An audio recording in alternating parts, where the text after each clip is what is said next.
Mancandy's arms are set up in the same way as Mancandy's legs, for the most part. However, there are some differences. One of those differences is because Mancandy's legs are always animated in IK. So, moving the torso does not cause the feet to move, and moving the feet causes the entire chain to move to match that motion. Furthermore, if you animate the foot, for instance, between this location and this location, you can see that it moves in a straight line between the 2 points. That's IK animation on the foot. Now if you look at the arms, we'll see that they're in a FK position by default. So, animating the arm means rotating these bones rather than moving an FK to IK target. So, if I key in this position, and then key in this position, you'll see that the hand moves along in an arc due to the FK animation. Let's split a view and have an action editor open. You'll see that the act of adding keys here created a default action on Mancandy with the name action.001. Let's erase that, thus getting rid of that animation. And let's clear everything to the default rotation and location positions.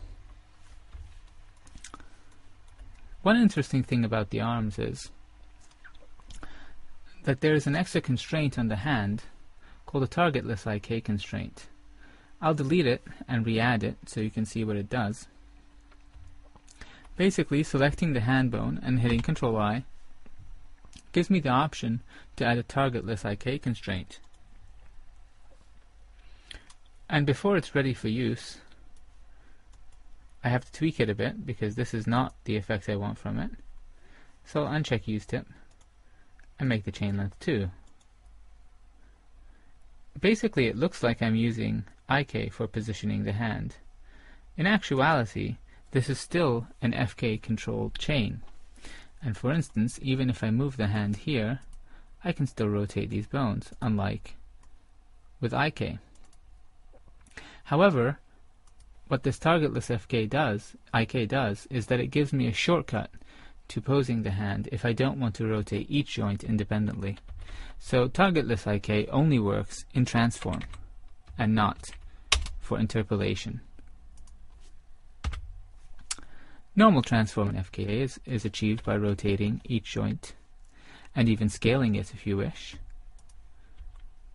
to get the stretchy arm effect, similar to the stretchy leg effect in IK. However, there are some cases where you would like to animate the hands in IK instead of FK. And the way to do that is to have an animated constraint, or at least a switchable constraint in the case you don't need to animate the effect. If we look at the arm bones, the bicep has an IK constraint on it with an influence of 0, as does the forearm, and the hand has a copy rotation with an influence of 0. Turning these influences up to 1 places our entire chain in IK mode, and the bones to control the arm chain in IK are located in this layer.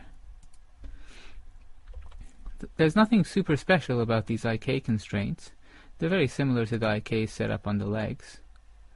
This bone allows us to rotate the elbow, and this bone allows us to position and rotate the arm. And so that way you can easily animate Mancandy in IK or FK depending on the situation. But what if you wanted to animate Mancandy going from IK to FK and back? How would you do that? Well, let's have a look. It would be cool if we could animate this influence on these constraints. We can do that pretty easily. If we open an IPA window editor and switch it to constraint, we'll see what happens. We can pull the influence down to 0 and hit key, and you'll see we created a curve with a keyframe at 0 at frame 1. We can move to frame 10 or frame 11, turn the influence up to 1 and key it. So now we have a curve that goes between IK and FK. And you can demonstrate that pretty easily. If I grab this bone here and rotate it, nothing happens. However, once I go into the FK mode, you can see that the joint tries to rotate. I'll turn these down to FK to make that more obvious.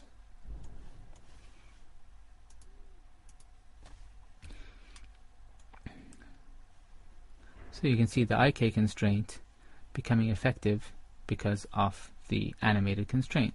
Notice that there's no actual transformation animation on the bone itself, it's just that the constraint influences animating between 0 and 1. So that's how we can, in principle, do our IK-FK animation.